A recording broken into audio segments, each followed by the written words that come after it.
बधाई हो, फिर बैंक घोटाला।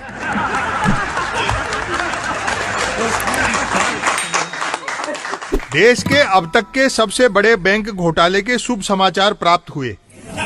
बैंक घोटाले की यह खबर इसलिए और अधिक सुखदायी लगी कि इसकी भी सुई विकास के गुजरात मॉडल ही की तरफ उठी हुई है। प्रबुद्ध नागरिक हिजाब विवाद में उलझे रहे और चतुर नागरिक हिसाब में गड़बड़ी कर गए।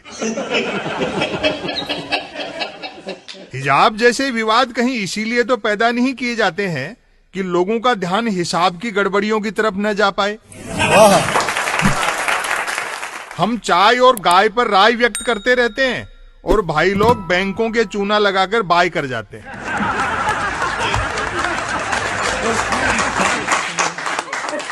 ऑनलाइन ठगी के अलावा बैंक लूट और दो प्रकार से संपन्न की जाती है। एक हथियार की नोक पर और दूसरी पहुंच के बल पर।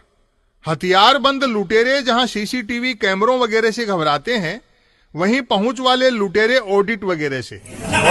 वैसे बैंक लूट का फॉर्मेट कोई सा भी रहे, लुटता ग्राहक ही है। सरकार बैंक चाकू होते हैं और ग्राहक खरबूजा।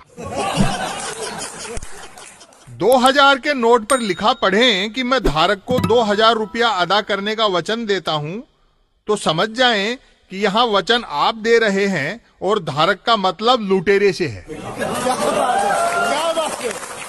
किससे शिकायत की जाए? बैंक वाले अपने जिस पूछताछ फोन नंबर को टोल फ्री बताते हैं, काम पड़ने पर वह तक टालम टोल फ्री निकलता है।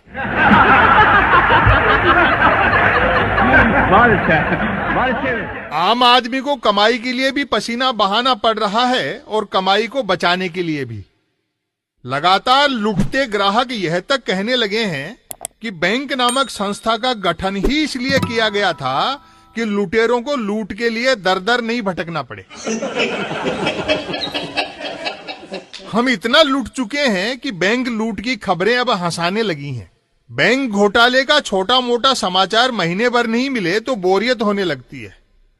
लोग सरकार की लानत मलामत करने लगते हैं कि वह अपने दायित्व का ठीक से निर्वहन नहीं कर रही है। महीना होने को आया, बैंकों में हमारा जमा धन उसने अभी तक क्यों नहीं लुटवाया?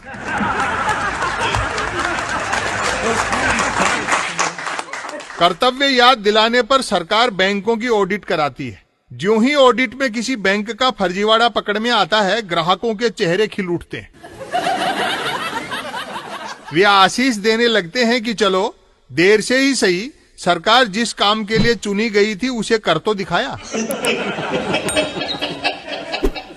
ग्राहकों को हड़पा गया पैसा जमा का मजा देने लगता है। अपने यहां धन का उपयोग केवल पेट पालन के लिए ही नहीं होता। करोड़ों लोगों का धन बैंकों से लूट लाट कर जब मित्र लोग विदेश में सुखी जीवन जीते रहते हैं, तो हम भारतीयों को अपनी परोपकार की प्राचीन संस्कृति पर गर्व हो उठता है। सुबह ही सुबह अखबार में किसी बैंक के घोटाला वोटाला का समाचार पढ़ लेने के बाद पूरा दिन वैसा ही हर्ष उल्लास में कटता है जैसा उत्तम राशिफल पढ़ने के बाद कटता है।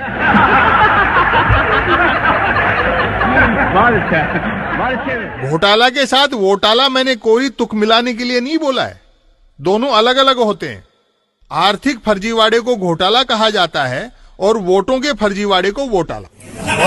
घोटाला अर्थशास्त्र का शब्द है और वोटाला नागरिक शास्त्र का। हालांकि पारखी नजरों से देखो तो दोनों भिन्न शास्त्रों के शब्द होने के बावजूद जुड़वा हैं। वोटालेबाज घोटाले की जमीन तैयार करते हैं और घोटालेबाज वोटाले की। आर्थिक घोटाले 4 प्रकार के होते हैं: घोटाला, बड़ा घोटाला, बहुत बड़ा घोटाला और सबसे बड़ा घोटाला। काश घोटालों की मेरिट बनाने वाले नोटबंदी को याद रखते तो ताजा बैंक घोटाले को अब तक का सबसे बड़ा नहीं बताते।